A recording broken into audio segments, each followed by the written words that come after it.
کہ نثار کھوڑو صاحب very kind of ہم، وہ انہوں نے ہمیں جوائن کر لیا ہے، اور جو اس وقت جو پاکستان کی جو صورتحال ہے اس میں پیپلز پارٹی اور نون لیگ کے جو تعلقات ہیں وہ بہت ہی پولیٹیکلی ان کی بڑی اہمیت ہے. تو کھوڑو صاحب کی طرف چلتے ہیں اگر آپ مجھے اجازت دیں. نثار صاحب بہت بہت شکریہ، آپ نے ہمیں جوائن کیا، آپ کو پروگرام میں خوش آمدید.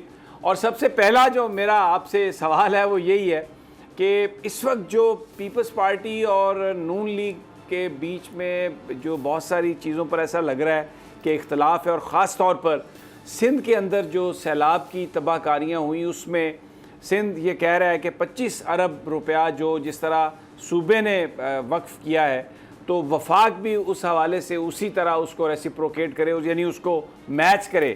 تو کیا تازہ ترین ہے اس حوالے سے، تعلقات کے حوالے سے نثار صاحب؟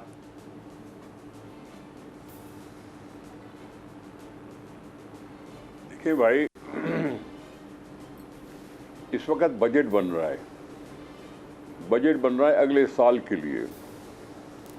وہ ہوتا ہے ایسٹیمیٹس، اور اس میں انڈیکیشنز ہوتی ہیں کہ یہاں خرچہ ہوگا، یہ خرچہ ہوگا.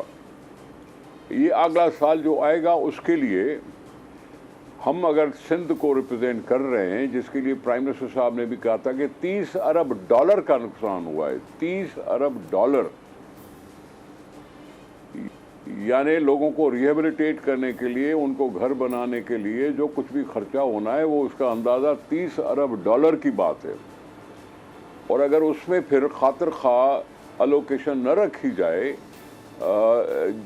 سندھ کے ان لوگوں کے لیے، تو یقیناً ہمیں یہ ایشو اٹھانا چاہیے. ایشو اٹھانا اس لیے ضروری ہوتا ہے کہ ہم لوگوں کو ریپرزینٹ کرتے ہیں. ہم نے بھی کل اسی سیاست میں جانا ہے، لوگوں کے پاس ہی جانا ہے. اور اس کے بعد اگر ہم نے یہ نہ کہی ہوئی بات، اور اگر پرائم منسٹر صاحب نے یہ 25 ارب روپے کی بات جو کی ہے، اس پہ اگر وہ انڈیکیٹ نہیں کرتے بجٹ کی کتابوں میں، تو یقیناً ہم اپنے لوگوں کو جواب کیا دے سکیں گے. بلاول بھٹو زرداری صاحب نے ساری دنیا کو متوجہ کر دیا سندھ کے لیے، قیادہ کو لے آئے، اور ممالک میں ہوئی، فرانس میں کہیں کانفرنس ہوئی جیسے بڑے بڑے ممالک تھے، ان سب نے کچھ نہ کچھ کہا. کچھ نے اتنی ہی امداد دی، کسی نے کم امداد دی، لیکن دی ضرور. اور وہ خرچ ہونی تھی ان ریہیبلیٹیشن پہ کاموں کے. وہ ریہیبلیٹیشن جو غریب عوام کا گھر لٹ گیا یا جو بھی کچھ ہوا، فصل تباہ ہوئی، فصل کی تباہی کے کمپنسیشن دینے کے تو ہم متحمل ہو نہیں سکتے. لیکن ہم نے اگلی فصل کو لگانے کے لیے، گندم لگانے کے لیے پر ایکڑ آبادگار کو 5,000 روپیہ ان کے اکاؤنٹ میں ٹرانسفر کیا، پوری ٹرانسپیرنٹ طریقے سے. یہ سندھ حکومت نے اپنا خرچہ کیا. اس لیے ہم نے ڈیمانڈ کیا کہ بھائی یہ سندھ کے متاثرین کے لیے، آپ خود بھی محسوس کرتے ہیں کہ بہت زیادہ تکلیف ہوئی تھی، آپ اس میں کچھ نہ کچھ مختص کریں. رہی بات سیاسی جماعت کی، تو پی ایم ایل این اپنے طور پر الگ سے سیاسی جماعت ہے، ہماری الگ سے سیاسی جماعت ہے.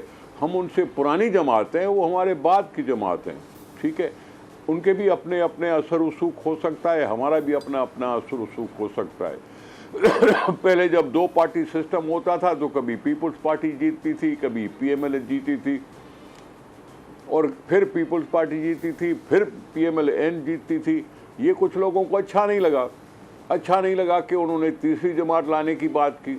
ایک تیسری جماعت خاصی کامیاب نہیں ہو سکی تو یہ تیسرے فتنے کو کھڑا کر دیا. اب وہ یہ ڈسٹربنس پیدا کرتا ہے. جب کچھ اس طرح کی بات ہوتی ہے تو اس میں بھونچال آتا ہے. بھونچال میں سیاسی سسٹم ویسے ہی کمزور ہے. اس میں اگر بھونچال لایا جائے، جان بوجھ کر بھونچال لایا جائے، تو استحکام نہیں رہتا، سیاسی استحکام نہیں رہتا. معیشت پہ اثر پڑتا ہے، عوام پہ اثر پڑتا ہے، قوم ڈیوائیڈڈ ہو جاتی ہے، اور پھر ملک کو نقصان ہوتا ہے. اب یہ صورتحال ہے. باقی کوئی ایسی بڑی بات نہیں ہے. ہم نے بجٹ کے لیے ضرور ڈیمانڈ کیا ہے، اور اس پہ ڈیمانڈ ہم کرتے رہنے کا حق رکھتے ہیں. میئر کراچی کے انتخاب کی جنگ، بول نے پھر چھوڑ دیا سب کو پیچھے. اس وقت مرتضی وہاب منتخب ہو گئے ہیں میئر کراچی، یہ اعلان کر دیا گیا ہے باقاعدہ طور پر. صحافتی روایت رکھی برقرار، بول نے دکھائی